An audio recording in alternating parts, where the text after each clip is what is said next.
আপনি as an guest হিসেবে আপনি এসে আপনার কেমন লাগছে এবং মোহনবাগানের একটা বিশাল বড় জিনিস মনে করি, সামনেই আমার বাড়ির এত বড় একটা অনুষ্ঠান, তার আগে আমি মোহনবাগান ফ্যান্সের তরফ থেকে, মেরিনার হার্টসের তরফ থেকে, যেই প্রোগ্রামটা করেছি, এই প্রোগ্রামটাকে সাফল্যমণ্ডিত করবার জন্যে এখানে প্রীতম কোটাল এসছে, এখানে ব্যারেটো এসছে, এখানে দেবাশিস দত্ত এসছে, এখানে নচিকেতা এসছে, এখানে বাবুল ব্যানার্জি এসছে, এখানে এইভাবেই যে প্রোগ্রামের একটা চাঁদের হাট বসিয়ে দিয়েছে সেটা মেরিনাথরাই পারে। তাই মেরিনাথদের আমি ধন্যবাদ অভিনন্দন জানাবো যে সারাক্ষণ যে 90 মিনিট খেলা যখন হয় তখন মেরিনাথ কাউকে চিন্তা করে না, তখন জয় মোহনবাগান আর মোহনবাগান জেতার জন্যেই চিন্তা ভাবনা করে। আজকে আমি এই যাত্রীটা হয়তো হলুদ করে এসেছি, কিন্তু আমার উত্তরীয়টা কিন্তু সবুজ বেরো, এটা মানে আমরা যেমন প্রেস মিটে আগে বলেছিলাম মেরিনাস ডি হার্টসের এটা সেকেন্ড অ্যানুয়াল প্রোগ্রাম।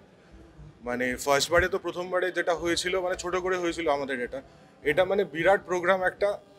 আমাদের কোনো ভুল ত্রুটি হলে মাফ করে দেবেন, কিন্তু সবাই খুব খুশি আমরা যে সবাই আমরা যাদেরকে ইনভাইট করেছিলাম সবাই এসছে আমাদের।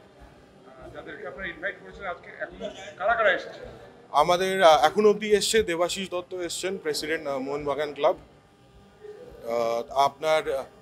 আপনার এসছে সন্দীপন দা, তারপরে বাবুন ব্যানার্জি, কুণাল সাহা, আপনার প্রবীর দাস, আর সব থেকে বড় অ্যাচিভমেন্ট যেটা আজ ব্যারেটো আমাদের প্রোগ্রামে এসছে। হ্যাঁ, আমাদের সাংস্কৃতিক অনুষ্ঠানে আপনার প্রথমে যেমন আমাদের ছিল জি ডান্স বাংলা ডান্সের সৌভিক, ওর প্রোগ্রাম শেষ। এবার আমাদের প্রোগ্রাম যেটা হচ্ছে সেটা অভিক এখন আছে স্টেজে, এরপরে এবার নচিকেতা উঠতে চলেছে।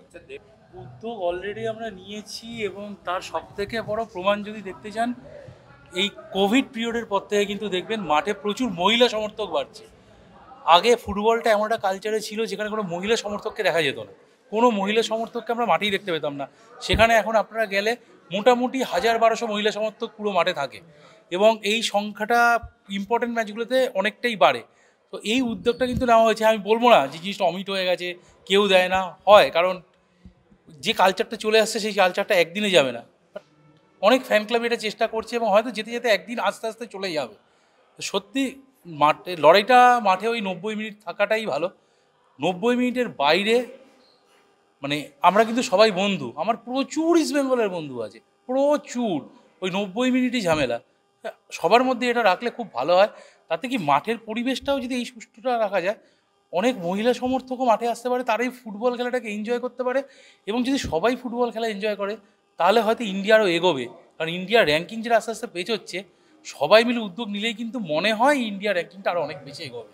গত প্রেস মিটে আপনি বলেছিলেন যে এই অনুষ্ঠানটা আপনারা টিকিট ভিত্তিক করছেন, হ্যাঁ, টিকিটের সেলের বিষয়টা যদি আমাদের দর্শকদের বলেন যে কিরকম বিষয়, তবে সেল হয়েছে, কতটা আপনারা আশা করেছেন বা অতিরিক্ত কিছু হয়েছে?